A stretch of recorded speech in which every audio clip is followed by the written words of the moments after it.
This is a Cincy fan talking with LP. You can catch me on Twitter. That's a Cincy fan talking. You say it like it sounds, just leave off the G. If you have ideas for the show, you can reach me at Cincy_fan talk at yahoo.com. If you have any suggestions for the show, make sure you leave them there. Who knows, you might find yourself as part of the show. Any feedback would be definitely appreciated. And also, make sure you hit the Linktree page that's on my Twitter. Make sure you click on that. You can find all the different ways to contact me there. Enjoy the show.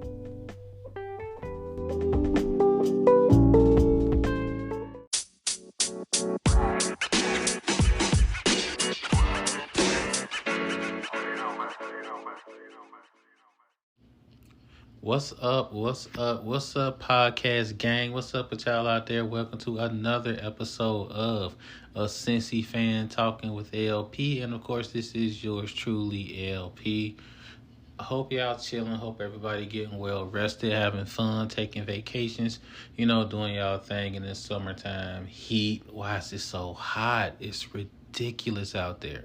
I get that it's summer, but I remember it being this hot maybe once or twice in my life before I hit college.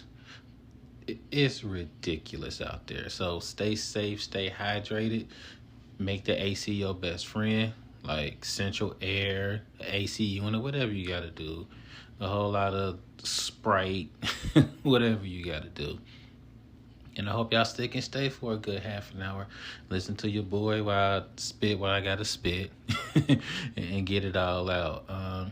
Shout out to everybody. Shout out to my newbies out there. Shout out to my A1 day ones that's down listening to the pod. I really appreciate y'all. Appreciate the messages. Appreciate the well wishes. All of that. Keep it coming. I'll try to. I'll definitely reply to everybody. If I haven't hit you back yet in a response to a question that you gave or something like that, let me know. Hit me on Twitter. Email me. Do what you got to do. I'll get right back to you. That's how it go. An assassination attempt on a president. This will be brief too. No, y'all. Like that's not what we doing. I remember a time where we could disagree on our political affiliations or whatever, and still be cool. Back in the day, I had a lot of Republican friends. I did. I would tell a couple of them, like, the only thing that I really don't like about you is the fact that you're a Republican. Like, everything else is cool. We have a lot of the same beliefs. Like, some of my good friends, you was just a Republican. And somewhere along the way, and I know what it was, it's for another day, but everything really got divided. And we can lay it on a couple of different factors. But the thing about it is, violence ain't it. Like, it can't be it. Like, if America is what it's supposed to be, we're supposed to be able to disagree and still be good with that. And that hasn't been happening for a while, for real. I mean, I don't have my political affiliation. I'm not telling kids in my class how to vote or nothing like that. I keep that to myself. But I mean, if you look at my Twitter post and whatnot, I'm not voting for Trump. Like, I'm not. None of his beliefs are things that I agree with. They're just not. But you disagree with him and you just move on. That's what you do. Like, it's really very simple. And I feel like along the way, a lot of stuff just got lost. And I would say that to whoever you're voting for. Like, whoever you're voting for, just make your voice heard in the voters box, At the polls, just make your voice heard there. Violence ain't it. It's never the way. It never works the way you think it's going to work. So, I mean, that's my piece on that. It's been a whole lot of us in the house chilling, parlaying, kicking it, and waiting for the Olympics, for real. This is like one of the few times you'll see like super duper patriotic spirit. We're not the type to be out in the house on the 4th of July in red, white, and blue. We're not striping the house out like that. We got thoughts about that. I shared those before. But for 2 weeks, it's all USA, USA. Like, that's all it is. And in this house, the two main things we're watching, we're watching everything. You become a real big archery fanatic during the Olympics. You know, all the technical weightlifting terms, and about the ones from Armenia that's about to get it in. Like, this stuff. You act like you do anyway. Quiet as cat. We don't really know all of that stuff for real. We just act like it when it's, Olympic time. Everybody's a critic. Everybody's an expert come Olympic time. You know what I'm saying? But I'm waiting for hoop. I'm waiting for basketball. The wife is waiting for track and field. Like, that was her thing in high school and all that, and she absolutely loves it. She knows the technical terms and all of that. She can tell you who can get like the best start out the blocks. That's her. That's what she do. I'm waiting for hoop. And I can't say I'm really waiting for women's hoop more so than men's. And I could be honest with that. And I have a really good reason to. It has nothing to do with, it's just because men's ball is better than women's. That's not the case. It's just that right now, the women's game, 5-on-5. Because, it's 3-on-3 and 5-on-5. 3-on-3, they're a little bit closer. But 5-on-5, the women's game is dominant. Like, you expect the women to bring it home and hoop. Because right now, the women's game worldwide, they haven't caught up with the U.S. yet. They will. Trust me.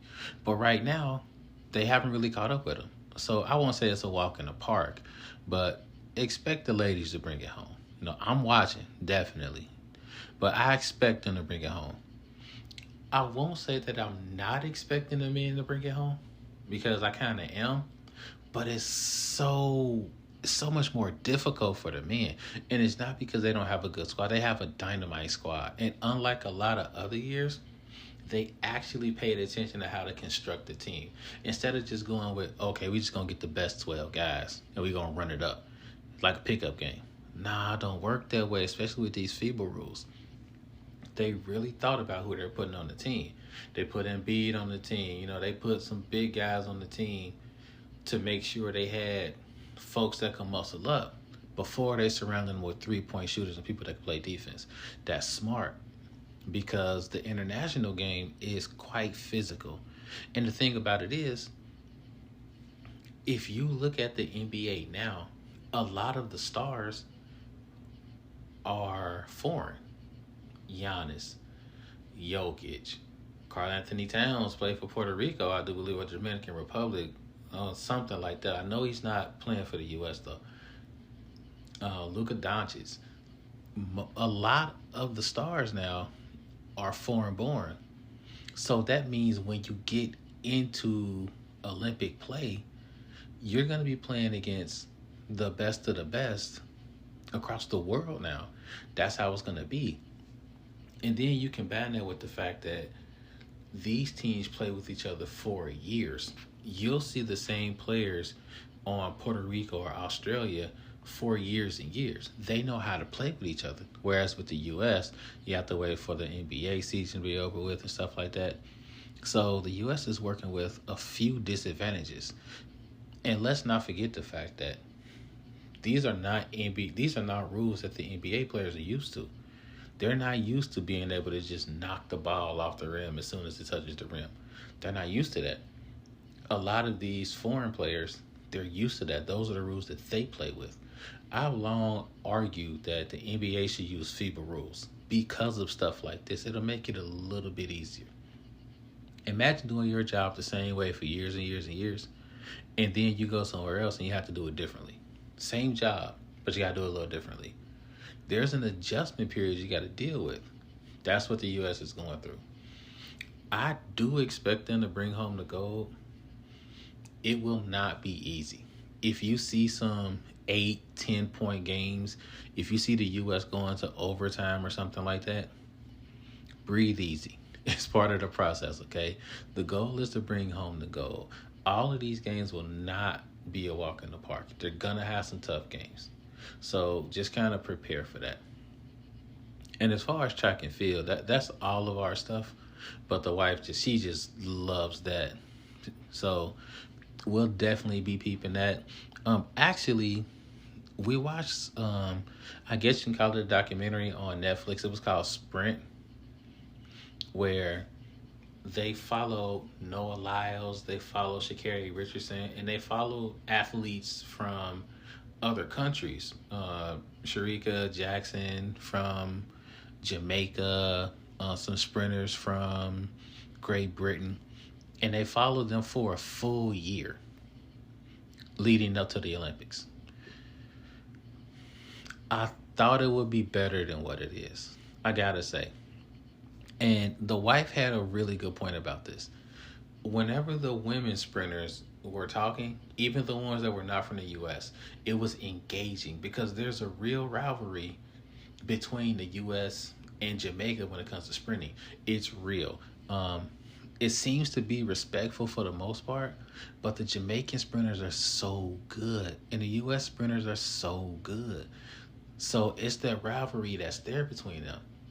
And since you don't have the same thing between the male sprinters, since Usain Bolt's not sprinting anymore, that level of engagement just wasn't there. I found myself watching when the women were talking because they would have one with just the women and one with just the men. When it was the women episode, I was like engaged because you're talking about Sha'Carri Richardson and she's like showing how she's training, talking about everything she's went through, engaging stuff. Then you hear the Jamaican sprinters and they go to Jamaica and talk to them and you see how they live and how they train. Really engaging. And it's like the men stuff just falls off a cliff because it's like you know what's going to happen. You know Noah Lyles is about to take it. You already know. There's no suspense. And because of that, on my the famed LP Cincy fan talking headphone counter, I could only give it a 6 out of 10 because the women's, if it was just all about the women, I would probably get this an 8 or a 9 out of 10 because it was that good. But when it came to the men sprinters, plus the thing is, you really don't know a lot of these sprinters when it comes to the men. I think they need to do a better job of letting us know what's happening in other parts of the world when it comes to men sprinting. Because when they do that, I feel like the level of engagement is higher. But since it's really a little more difficult to get that level of engagement up because we don't know these guys, not as well as we know the women, it kind of made everything fall off. The good thing about it is it got us really hyped for the Olympics. Like we're raring to go.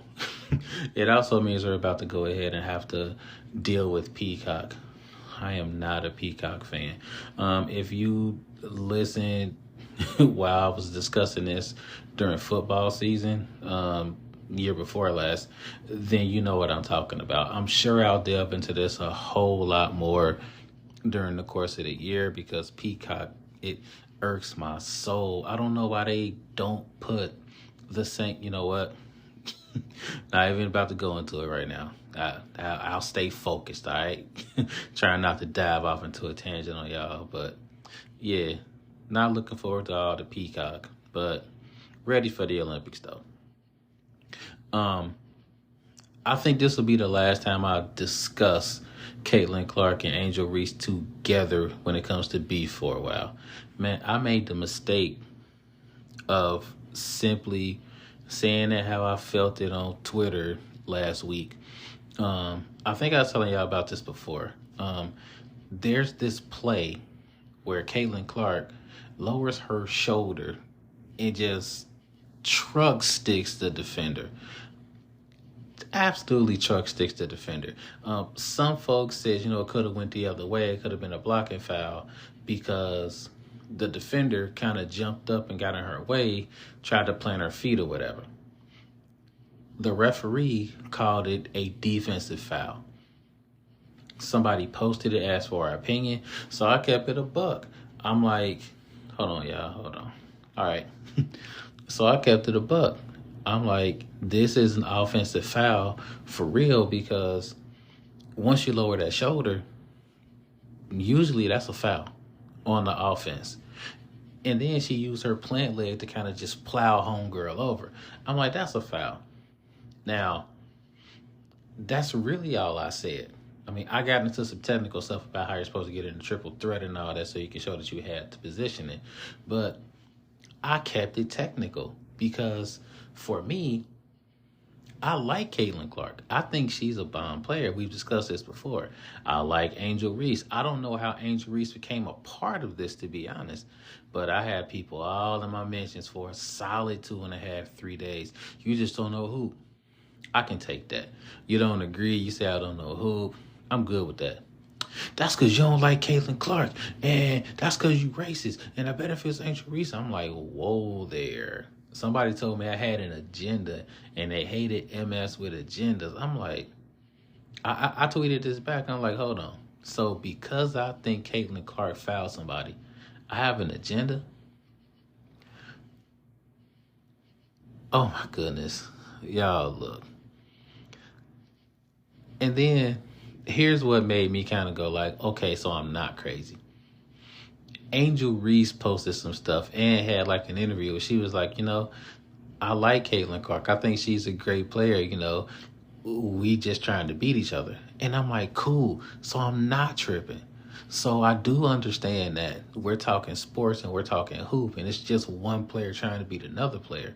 And you can have two favorite players. You can like Angel Reese and you can like Caitlin Clark. I'm not tripping. That's real. And I'm like, okay, thank you, because I saw more people saying that, and I'm like, okay, so I'm not tripping. So, hey, new fan out there, and I'm keeping this brief because there's no way I'm about to get into like a 10, 15-minute thing about this. It's crazy. New fan that just started watching hoop, just started watching women's basketball. The way this works is this. You can have a favorite team, and then you can have other favorite players that don't play for that team. They can play the same position. They can play against each other. They may not like each other on the court because they're trying to beat each other. But you can want to see both of them win. It's cool. It's all right. I'm not being facetious when I say this. I'm not trying to be a jerk. I'm really saying that you can like Caitlin Clark and you can like Angel Reese. You can see them both shine. You can want to see them both shine. Hell, you can hope they get co-rookie of the year. I'm kind of priming y'all for that because they're both probably going to get rookie of the year. They're probably going to split it. And people are going to go like, oh my God, that's crazy. That never happens. Happens all the time, family. It really does. So embrace that. Growing up, I was a huge Reggie Miller fan. Enormous Reggie Miller fan. I was also a huge Alonzo Mourning fan. Huge Alonzo Mourning fan. Didn't like MJ that much because he kept holding up my main man, Reggie Miller, from winning the title. I was a huge Magic Johnson fan. Hell, I was a Larry Bird fan. I mean, his name was Larry like me, of course. And white boy could ball. like he could play. He was clutch. All these players I liked. That can be you. You can like them too. I'm just saying, man, that's how it go. So before I roll out, it's almost back to school time. Well, it's not almost back to school time. We got a good 3 weeks left, but I gotta say, I'm getting more hyped up out of day to get ready to jump back to school. And the thing about it is, I mean, teaching has always been my thing. It always has been. For as long as I can remember, I wanted to get in the classroom and teach. I won't say I lost my way. It was more like I heard that you couldn't make money teaching. So in college, I got away from it. And then once I got grown, started getting jobs, I got away from it. But something just kept pulling me back. Jumped into it and been teaching for a strong 16 or so years now. What I like most about teaching is that every single year is different. I have never had one year where I go back and go like, you know what, this is exactly like the other year. That has never happened. The kids always keep you on your toes. Unfortunately, the grown-ups can be a pain, depending on where you at. I feel like I'm being surrounded by some good people this year where I'm at, and I'm gonna keep y'all posted on this and tell y'all how it go. But our district is doing 4-day school weeks. Yo, it was one of the reasons that pumped me up for this. I got my master's in May. Yay me. Look, I got to get some clapping effects or something like that. But I did my final paper on the effects of a 4-day school week. And I was trying to get in touch with the guy that was doing it here. I happen to be working at this school now, but it's very hard to find schools that are doing 4-day school weeks. So I'm like, let me get in touch with him and see how it's going. Couldn't get in touch with him. So like I told y'all last week, the school I was at before, where I was at last year, money problems in the whole 9 yards. They start cutting people left and right. I'm one of the people that got to cut to the right. And I'm like, I'll be quite all right. And sure enough, people come calling your boy. I'm like, yes. And I take a job with the school that has the 4-day school week. And I do my final interview with the guy I was trying to talk to about the 4-day school week. So we're in the interview, and I'm like, I really could have talked to you about a month and a half ago. And he's like, why? And I'm telling him about how I kind of wrote my paper about the 4-day school week. And he's like, wow. I'm like, I could pick your brain now, but I turned the paper in. So we started laughing about it. And he tells me that 100%, that's everybody, of the staff reported that their quality of life went up because of a 4-day school week. I'm like, yo. And I can see it. Like, I can envision, because if you don't know the game, how it goes is you get out of school on Friday, you're like, yes. And then Saturday is a blur because you're tired from, being everything to the kids for the whole week, and then coming back home and being everything to your kids and your family for the whole week. So Saturday is like decompression day. Sunday is kind of like that until about 3 o'clock. Then you're like, dang, I got papers to grade. Dang, I got lesson plans to write. I got to get ready for the week. If there's no school on Monday, then what happens is you go to school and you have a meeting or two, and then you can get ready for the week on Monday. Quality of life upgrade like a mug is really what that is. So I'm excited to see how this goes. Like, I'm really interested. I've never been a part of anything like this ever. It's pretty innovative when you think about it. And there's not a lot of schools, urban schools across the country that are doing this. So I'll keep y'all up to date on what happens. Also, since it's a new school, you're dealing with new kids, you're dealing with new parents, you're dealing with new lay of the land. I like challenges like this. Sometimes people get set in their ways and they could be at the same school for years and years and years. That's also a goal. But when you have to kind of do everything over again, it kind of brings everything back full circle. So I'm excited to see how it goes. Like I've said 2 or 3 times already, I will give y'all the blow by blow on how it goes, what happens and everything. If you have questions, hit me up. Let me know. I can kind of let you know how it's going down. You will not see me posting something like a wish list or, clear my list or something like that. Like, and I'm trying not to be a jerk about it, but I see this the same way I see tipping. Instead of me having to drop down a huge tip for you, why don't you just jack up the prices on me just a little bit, and then your employer pays you a little bit more? That's how I feel about teaching. I don't want you to be responsible for me decorating my classroom or me getting pencils to my kids or something like that. That's not really for you to do. That's for me to do. And while we're at it, why won't the school just go ahead and give us pencils? or go ahead and give us a budget so we can decorate our room. That's not on you, the consumer, to deal with. Like, that's for the school to deal with. And I feel like when they do the clear the list thing, what they're really doing is they're passing the buck. They're not letting the schools do what they need to do to support teachers.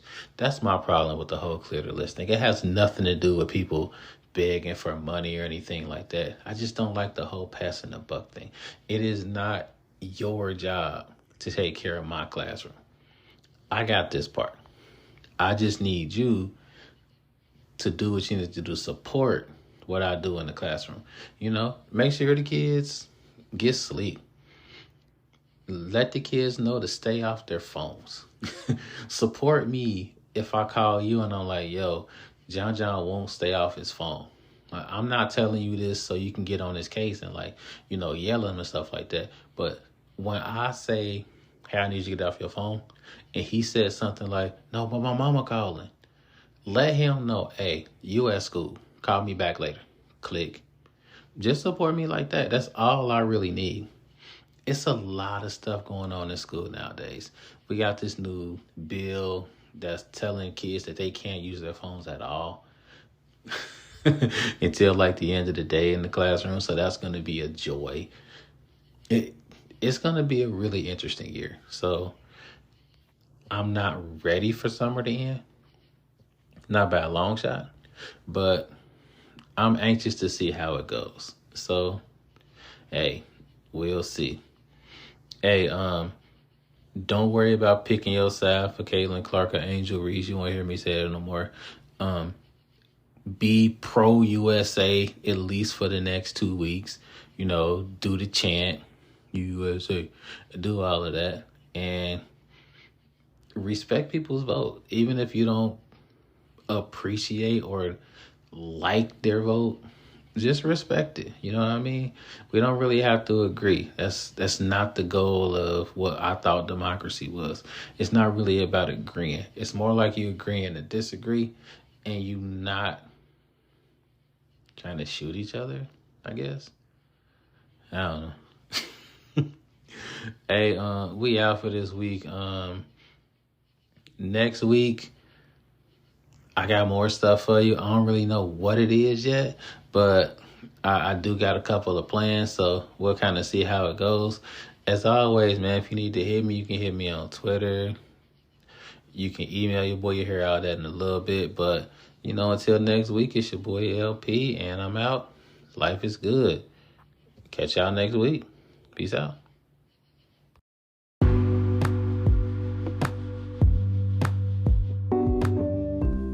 If you're not ready for the conversation to end, I'm not either. Make sure to catch me on Twitter. That's a Cincy fan talking. Leave off the G at the end of it, and we can keep the conversation going. Also, don't be afraid to hit that subscribe button so you can catch the next episodes. The episodes will drop every Tuesday. If there's a change in that, I'll make sure to let you know. Appreciate the support. As always, life is good.